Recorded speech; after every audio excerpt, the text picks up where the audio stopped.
안녕하십니까. 유엔미래 포럼의 박영숙입니다. 박영숙의 미래TV, AI넷 박영숙 TV에서는 제가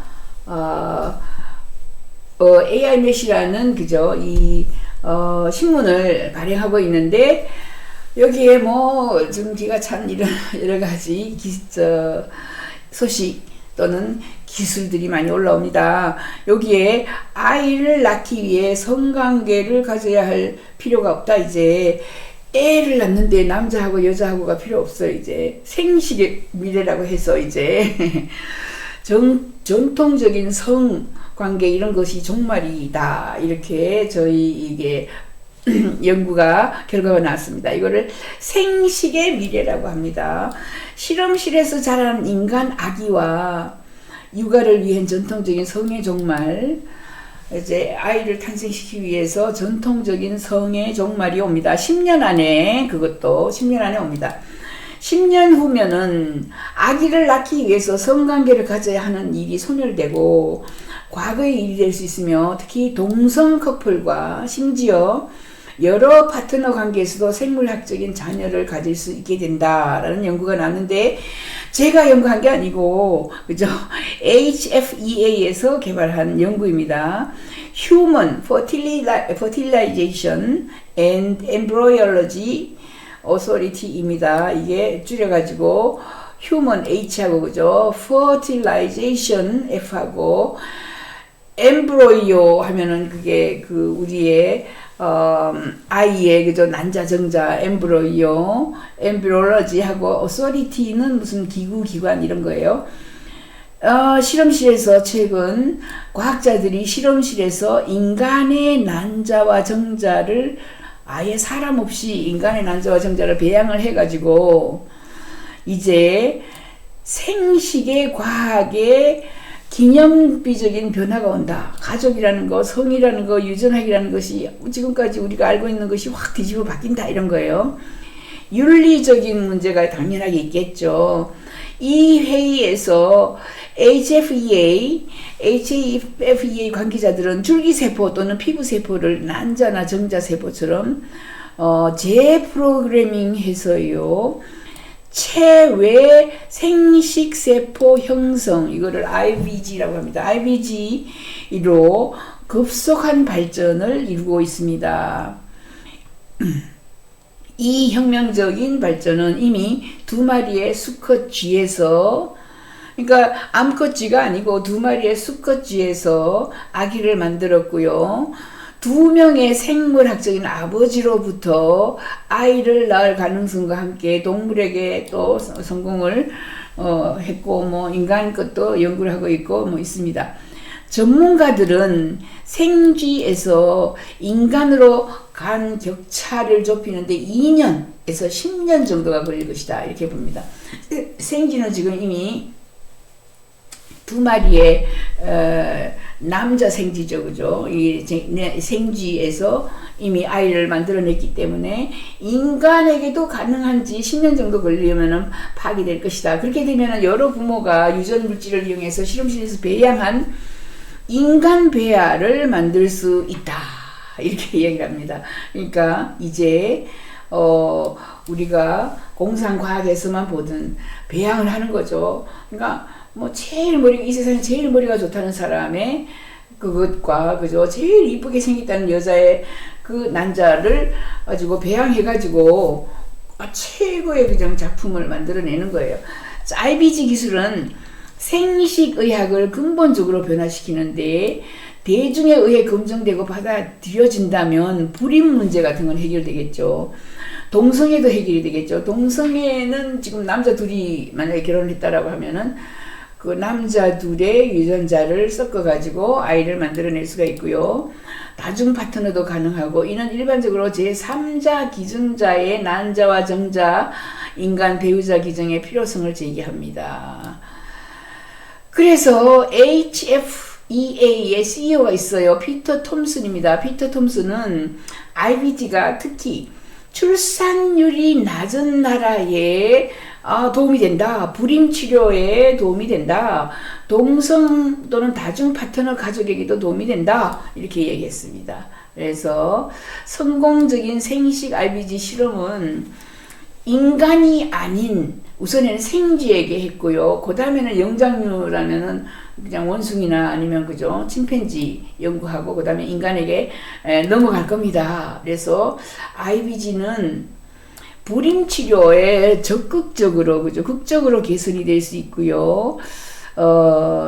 뭐 여러 가지 좋은 점이 많다. 최종 배아는 2명의 생물학적인 부모뿐만 아니라 최대 4명까지 4명의 좋은 장점을 다 받아서 아이를 그죠 만들어낼 수가 있습니다. 그래서 가족 구성원의 유전 물질이 완전히 달라질 수가 있습니다. 이렇게 되면 가족 구성원이 이제 2사람이 결혼해서 아이를 낳는 게 아니고 4사람이 같이 살면서 아이를 만들어낼 수가 있는 거예요. 이런 발전은 전통적인 부모 역할의 경계를 흐리게 하고 가족 개념에 문제를 제기할 수 있고 가족은 항상 두 명에서 가족이 시작된다라는 게 이제는 많이 변하겠죠. 그래서 HFEA의 줄리아 제이는 급속한 발전으로 공상 소설이었던 것이 그죠? 또는 스티븐 스필버그가 이 위원회에 있어야 할 것 같다라고 농담까지 하면서 이제 부모라는 의미 연령의 장벽이 필요 없습니다. 내가 아이고 90세가 됐는데 이제 아이는 못 낳아가 아니고 90세에 아무 상관없이 아이를 낳을 수 있어요. 새로운 사회적인 윤리적인 딜레마가 있을 수도 있다 이렇게 우리가 볼 수가 있습니다. 그래서 이미 가족, 부모, 유전학 이런 것들이 많이 변할 것이고요. 영국, 벨기에, 네덜란드, 일본에서 실시한 연구에서는 대중은 일반적으로 IVG를 긍정적으로 본다. 이미 실험을 했고 그죠 연구를 해봤더니 영국, 벨기에, 네덜란드, 일본에서는 좋다. 특히 전통적인 IVF보다 덜 그죠 침성적이기 때문에 기술에 신중한 규제 감독만 하면은 아주 좋은 시스템이다 이렇게 이야기를 했어요.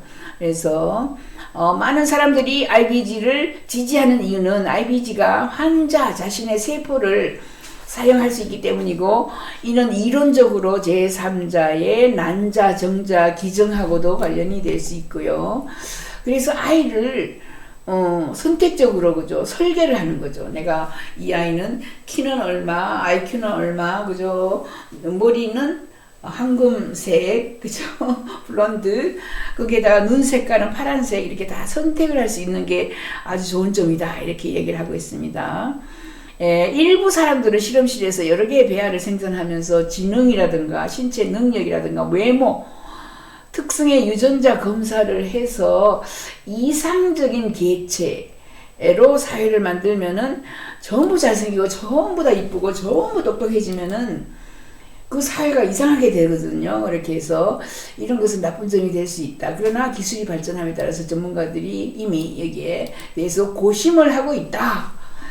체외 생식세포 형성의 부상은 인간의 생식의 필수 조건, 성의 종말을 의미한다. 이런 걱정도 있고요. 실험실에서 배양한 인간 배아를 만드는데 점점 더 가까워지고 있다. 우리가 유전자를 선택할 수 있는 이런 것이 되고 그러면은 가족, 그 다음에 정체성, 인간의 생물학적인 능력 이런 것들이 다 달라질 수 있다. 이렇게 이야기를 합니다.